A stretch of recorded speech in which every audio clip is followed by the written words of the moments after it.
하나님의 은혜가 여러분들 가운데 충만하시기를 주님의 이름으로 축원합니다. 날씨 많이 덥죠. 오늘 아침에 신문에 보니까 대한민국 상공에 두꺼운 이불을 2개나 덮은 것 같은 그런 분위기라고 그래요. 그래서 날씨가 오늘 36도 이상 올라갈 거라고 그렇게 예측을 하고 있습니다. 오늘 하루도 여러분 건강하게 잘 지낼 수 있기를 바랍니다. 스가랴 선지자가 9장으로 넘어가면서 미래의 왕에 대한 이야기를 합니다. 우리가 어제 읽었던 9장 9절 말씀, 이제 시온의 왕이 이제 나귀 타고 입성하여서 이스라엘을 다스릴 것이다 라고 말씀하고 있습니다. 지금 이스라엘은 지금 여기 스가랴 선지자가 말하고 있는 이때에는 왕이 없던 때, 왕이 없을 때 그러면 두 시기가 있어요. 하나는 사사시대가 있었고 하나는 바벨론 포로 이후의 시대가 있었습니다. 근데 사사시대는 하나님께서 직접 이스라엘을 다스렸습니다. 그러니까 다른 나라들이 와서 지배하는 게 아니라 하나님께서 다스렸다.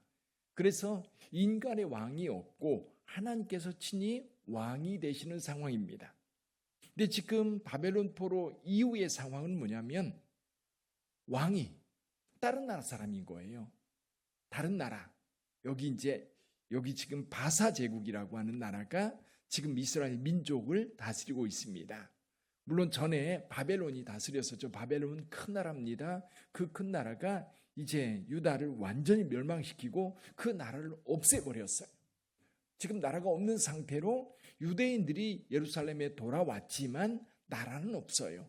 왕이 없다는 뜻은 나라가 없다는 뜻이고 그들을 보호해줄 보호자가 없다는 겁니다. 좀 크게 보면 있긴 있지요. 누굽니까? 바사왕이죠. 바사왕. 다리오 왕, 또 이제 처음에는 고레스, 그리고 다리오 왕, 뒤에는 이제 계속해서 다른 왕들 이제 나타날 겁니다. 근데 유대인들은 유대인들의 입장에서 볼 때에 다른 나라가 우리를 다스리는 것 원치 않을 거예요. 왕이 필요한 겁니다. 예를 들면 우리나라 일제강점기를 생각해 보세요.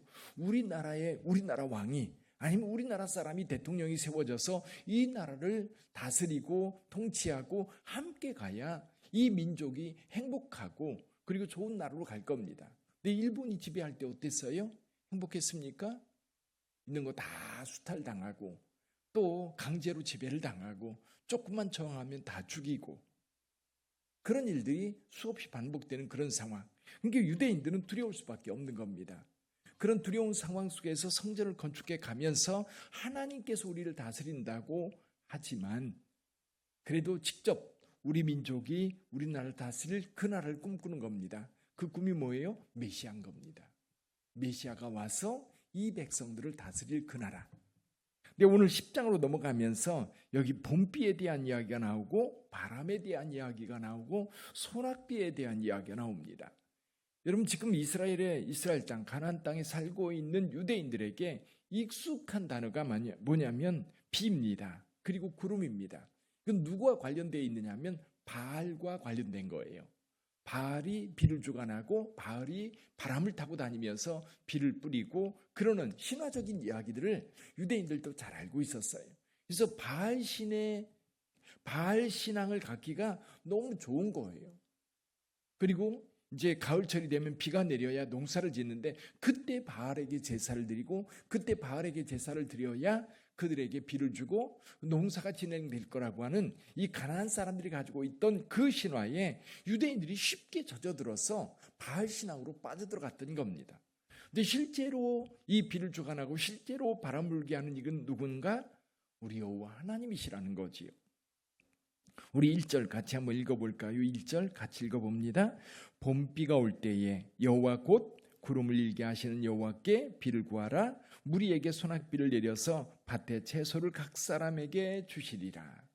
우상 따르지 말고 바알 신 섬기지 말고 그리고 2절에서도 드라빔에 대한 이야기가 나와요.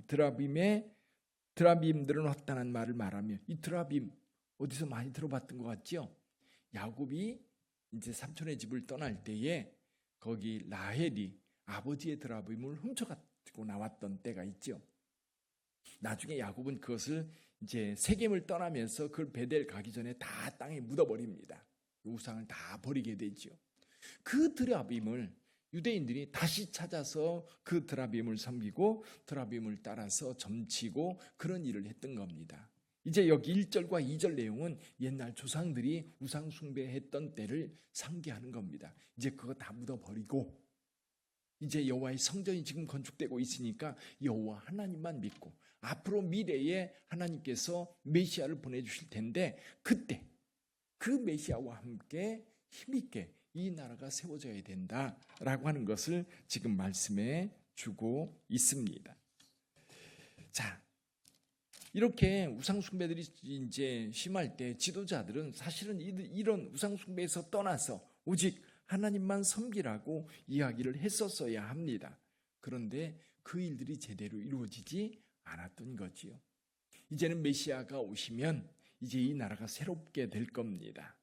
여기 4절 5절 한번 읽어볼까요? 4절과 5절 같이 한번 읽어봅니다.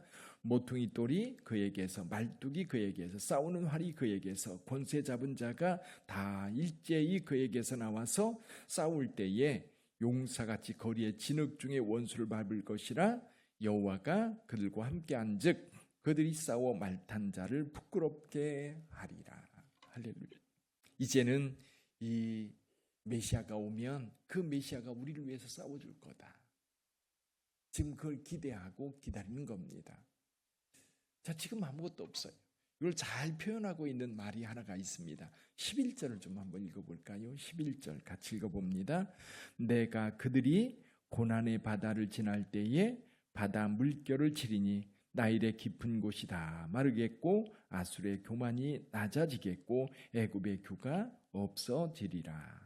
아멘. 여기 내가 그들이 고난의 바다를 지날 때에, 고난의 바다를 지날 때에, 혹시 여러분 지금 고난의 바다를 지나고 있는 분 계십니까? 고난의 바다를 지날 때, 우리가 삶을 살다 보면 그런 고난의 바다를 지날 때가 있어요. 지금 유대인들의 입장에서 보면 역사 속에서 진짜 고난의 때인 거예요. 그렇죠? 바벨론 포로로 잡혀서 거기도 살아갈 때에도 고난이었지만 바벨론에 돌아와서 예루살렘 성전을 지으면서 살고 있는 이때도 여전히 고난의 때입니다. 왜 고난의 때입니까? 지금 그 나라, 예를 들면 다윗과 솔로몬 시대처럼 그들의 민족 가운데, 그들의 백성들 가운데 왕이 세워져서 그 나라를 다스리고 있는 게 아니라 확신할 수 없는 먼 나라, 페르시아라고 하는, 바사라고 하는 나라가 지금 지배하고 있는 상황. 그들이 어떤 마음을 먹느냐에 따라서 이 유대인들의 평화가 금방 깨질 수 있고 그 민족 사라질 수도 있는 불안한 상황인 겁니다. 그래서 그들은 꿈꾸는 거예요. 메시아가 와서 다스릴 그때를 꿈꾸고 있습니다. 그때 우리에게는 하나님의 은혜가 임할 것이고 그때 우리가 살아서 하나님을 영화롭게 하는 그때가 될 거라는 거지요. 오늘도 생각해 봐요. 여기 고난의 바다를 지날 때에 그 고난의 바다 어떻게 지날 수 있습니까? 그래서 하나님께서 말씀하세요. 이 고난의 바다를 지날 때에 상상할 수 있죠. 출애굽해서 홍해 바다를 건널 때 어떻게 건넜습니까? 하나님께서 그 땅을 말려주셔서 마른 땅같이 그 백성들이 거기를 건넜습니다. 광야를 지날 때에 생각해 보세요. 광야 그 뜨거운, 밤에는 그렇게 추워서 얼어 죽고 낮에는 더워서 정말 그 더위에 숨이 턱턱 막히는 그런 상황인데 하나님께서 어떻게 그들을 이끌어 주셨어요? 낮에는 구름 기둥으로, 밤에는 불 기둥으로 그들을 인도해 주셨습니다. 아수르가 지배할 때에, 또 바벨론이 그들을 괴롭게 할 때에, 그런 고난 속에 있을 때 하나님은 늘 그들의 보호자가 되시어서 그 보호자가 되심으로 인하여 그 고난의 바다를 건널 수 있었던 거예요. 돌아보면 어떻게 건넜는지 몰라요. 아마 출애굽할 때 이스라엘 백성이 홍해 바다를 다 건너고 나서 바다가 합쳐졌습니다. 그 바다를 보면서 아마 이스라엘 백성들이 그렇게 생각했을 거예요. 우리가 여기를 어떻게 건너왔지? 우리는 분명히 여기 건너와 있어요. 저쪽 편이 아니에요. 반대편에 와 있고, 그리고 그 물 가운데에는 애굽의 군인들이 죽어 있는 모습, 병거들이 떠다니는 모습을 보고 있는 겁니다. 우리는 생각해 보는 거예요. 어떻게 우리가 여기를 건너왔지? 정말 꿈꾸는 것 같은 거지. 아마 저와 여러분들, 저도 마찬가지입니다. 제 인생 좀 생각해 보면 야곱이 얘기했던 것처럼 험난한 세월을 보냈던 것 같아요. 평안한 세월도 있었겠지만 돌이켜보면 그 험난하고 힘들었던 그런 생각이 사실 더 많이 납니다. 그러다 보니까 돌아보면 행복했던 시간보다는 힘들고 어려웠던 시간들이 더 많이 기억이 나다 보니까 시간적으로 계량해 보면 그런 어려웠던 시기는 얼마 안 돼요. 실은 시기적으로 보면 얼마 안 되는데 그게 내 인생처럼 보이는 겁니다. 근데 그 어려울 때에 어떻게 지내왔을까? 가끔 기도하다가 보면 그런 때가 생각날 때가 있어요. 몸이 아파서 힘들 때 그럴 때도 있었고, 교회가 힘들어서 고통스러울 때도 있었을 거고, 돈이 없어서 허덕일 때도 있었을 거고, 또 주변 사람들과의 관계 때문에 진짜 힘들고 이걸 어떻게 이겨낼 수 있을까 고민될 때도 있었을 거고. 근데 여러분 다 지나왔어요. 할렐루야. 홍해바다 지나왔고 광야 지나왔고 또 가나안 땅 점령할 때 그 전쟁터 살아남았고 바벨론에 의해서 멸망당할 때 여러분 어땠어요? 작은 일원이지만 하나님께서 그들을 남은 자로 두셔서 바벨론에서 보호하다가 지금 여기 가나안 땅에 예루살렘에 다시 오게 했던 겁니다. 여러분들도 한번 생각해 보세요. 여러분 중대한 수술을 할 수 있었던 때가 있었지요. 그때 내가 죽는 줄 알았고 정말 그때 돈 없어서 이제는 다 끝났다.